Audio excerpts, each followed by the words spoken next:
Hey everybody, this is Nurse Liz. I'm from the RN program, but I'm going to show you guys how to start an IV today. An IV is an intravenous catheter. So before I even begin, there are some things I need to assess first. Follow your nursing process. So first I need to assess the size of the needle. There are different sizes of needle gauges. There's a 20 gauge, which is usually the most common, a 22, which I don't have here. Here's a 24. Here's a 22, which is usually blue. So usually you use a 20 or a 22. Here's an 18, and they're all color-coded. Now, be mindful that the smaller number of the gauge, the actually larger the size that the needle is. So, when you're starting an IV catheter, you will have to have a doctor's order. Now, the doctor will usually state what size gauge he wants you to use. But if he does not, usually a 20 or a 22 is used. But be mindful of your patient. Assess your patient first. So the first thing I'm going to do is I'm going to assess my patient. I want to look and see if there are any lesions in the skin. Note sites that maybe I do not want to enter. Okay? Seeing if there's a mastectomy on this side.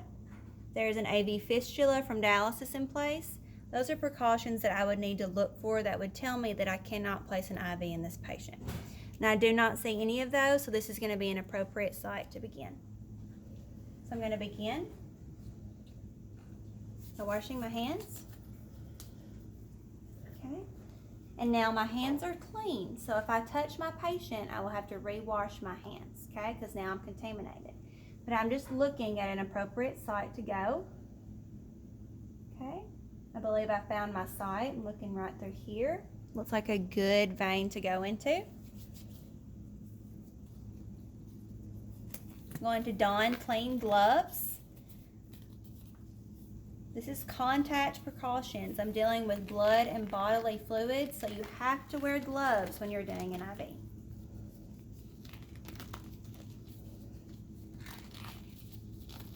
Okay? Now, this is called a tourniquet, okay? You apply a tourniquet within a range of where you want to insert your IV, but you need to be mindful not to tie it too tightly. Once you tie your tourniquet, you want to go and check the radial pulse. If you can still feel the radial pulse on your patient, it's not too tight, so be mindful of that. Now, like I said, I'm gonna go in this site right here. It's the site I'm looking. So I want to go about 2 to 5 inches above that site to tie my tourniquet. Now this is just a skill that you'll just have to practice over and over. But I want to pull it real taut, okay? Real taut means real tight. I'm going to pull it, get it close to the skin, and then just do a loop under, make it even tighter, okay? Now let me assess. Radial pulse is still palpable and bounding, so my tourniquet is not too tight, okay? At this time, first I'm going to show plugging it up to an IV fluid, okay? My tubing is already primed, so I don't have to prime it, okay? I'm going to clean my site.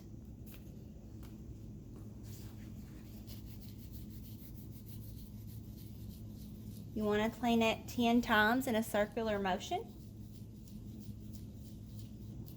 This would trash. You want to allow it to air dry. Now for this patient, I'm going to use a 20 gauge. That's just kind of the size that I like to go by. A 20 gauge is needed for blood. So if you go ahead and place a 20 gauge, you wouldn't have to reinsert another one. Now, just want to take a look at my needle here, okay? I have a catheter on top of a needle.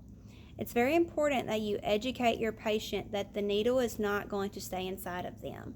Educate them that the needle is removed, just the catheter stays in place. So, when you go to insert your IV, bevel up.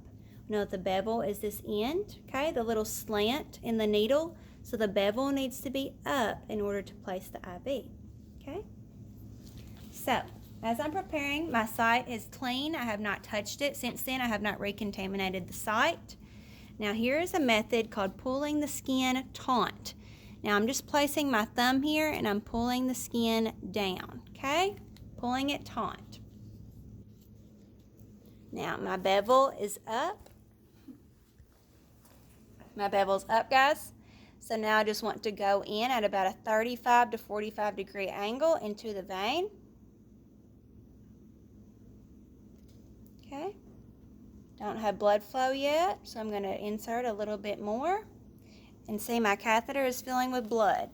At this time, I only want to advance the catheter into the skin, not the needle. And immediately, now I'm doing this slow so you guys can see, I'm going to retract my needle, pull that, okay? Now I'm going to plug them up to their fluids. Now this is primed already. Oh my goodness.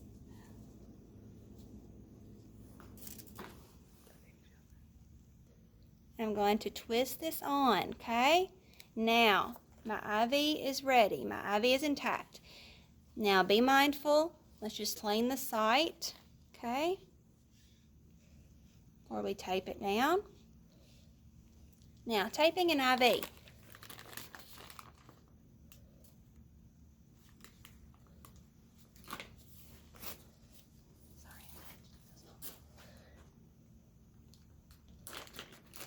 To secure your IV, this is what all is in your IV start kit that I just want to show you guys, okay?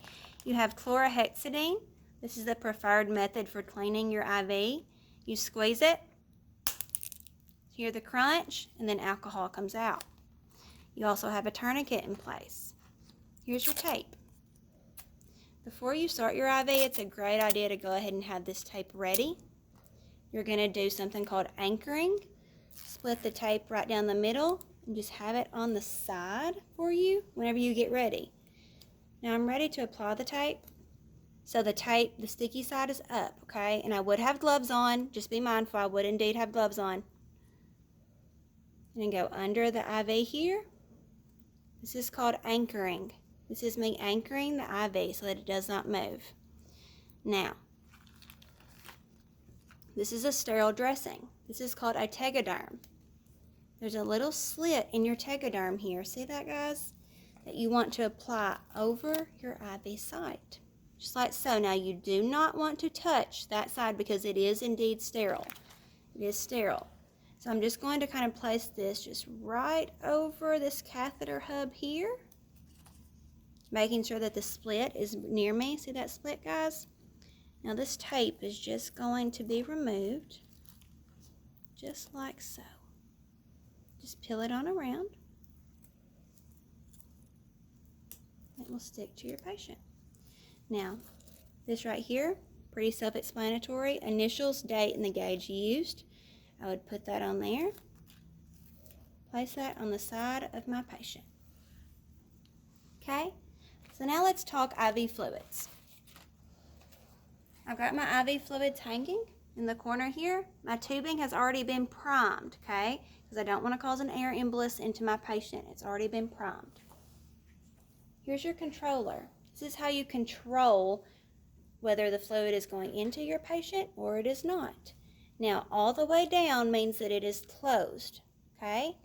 Now, based on whatever rate that your doctor has ordered, drops per minute, you raise it up slowly.